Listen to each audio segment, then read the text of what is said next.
চাহিদা এবং যোগান নিয়ে আমাদের প্রথম লেকচার শেষ হয়ে গেছে, অর্থাৎ ব্যষ্টিক অর্থনীতির চাহিদা এবং যোগান যে চ্যাপ্টার রয়েছে এই চ্যাপ্টার আমরা প্রথম লেকচার শেষ করেছি।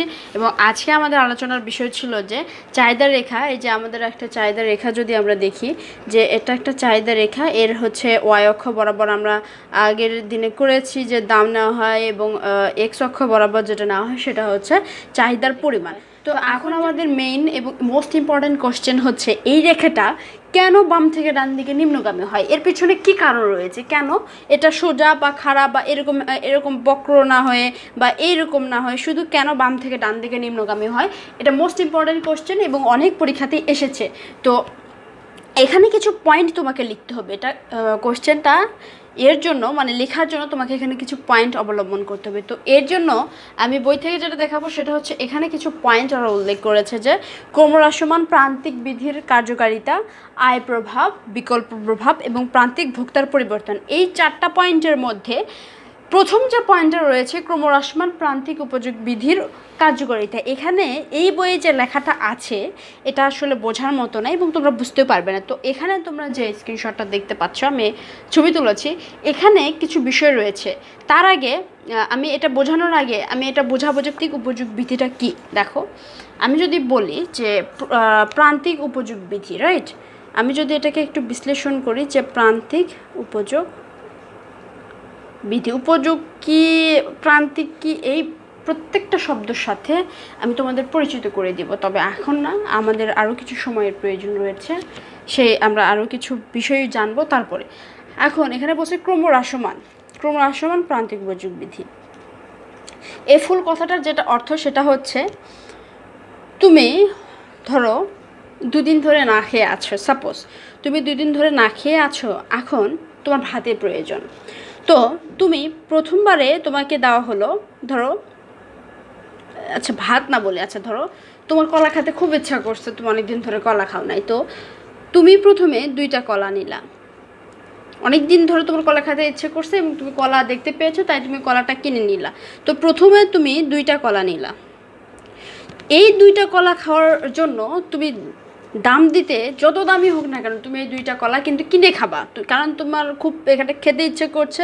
তো এই 2টা কলার দাম ধরলাম 10 টাকা। এরপরে তুমি আরেক দোকানে গেলা বা ওই দোকানে আছো, তো ওখান থেকে তুমি আরও 2টা কলা নিলা, যেহেতু তুমি অনেকগুলো কলা খেতে ইচ্ছে করছে, এটা একটা বোঝানোর জন্য বলতেছি। তো এই 2টা কলার জন্য তারাও তোমার থেকে আবার 10 টাকাই চাচ্ছে। তো তুমি এবার দাম দরাদরি করতেছো, বলছো না আমি 10 টাকাতে কিনবো না, তোমরা যদি এটাকে আমাকে 8 টাকা দিয়ে দাও তাইলে আমি এই 2টা কলা নিব। কেন তুমি দাম দর করতেছো? তুমি তো 10 টাকা দিয়ে কিনতে পারতা। বিষয়টা হচ্ছে তুমি প্রথমবারে কলা খেয়েছো, তোমার কলার প্রতি চাহিদাটা কমে গেছে, তুমি এখন তোমার খুব একটা ইচ্ছা নেই কলা খাওয়ার, তুমি না খেলেও তোমার চলবে, এরকম একটা বিষয়।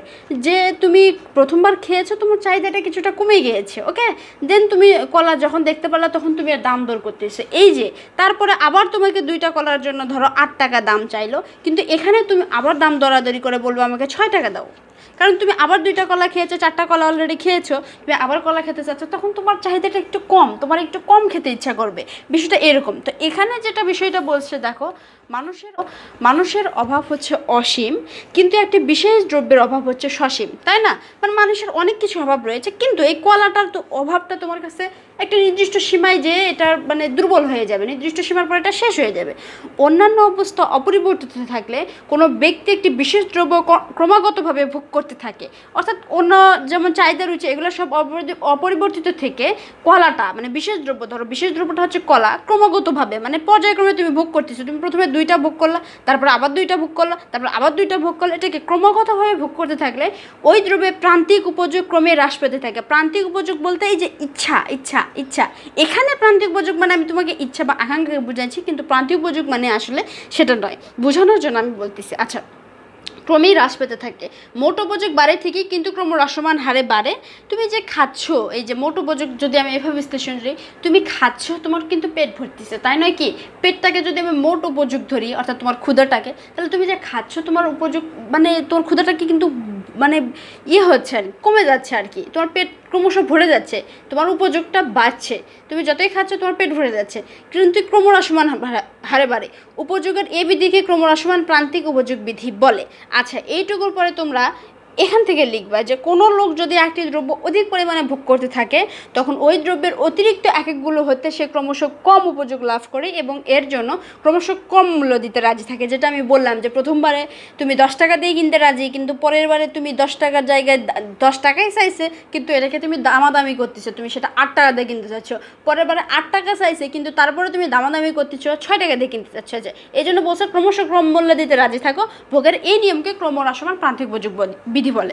এইটুকু তোমরা অবশ্যই লিখবে প্রশ্নে। এবং তারপরে যেটা লিখবে, ক্রমহ্রাসমান প্রান্তিক উপযোগ বিধিকে এমএসএসে মার্জিনাল ইউটিলিটি দ্বারা প্রকাশ করা হয় এবং মার্জিনাল ইউটিলিটি ইকুয়াল টু দাম ধরা হয়। এটা হচ্ছে তোমরা যখন আরও দেখবা উপরের দিকে তখন তোমরা আরও এই বিষয়ে অতিরিক্ত কিছু জানতে পারবা।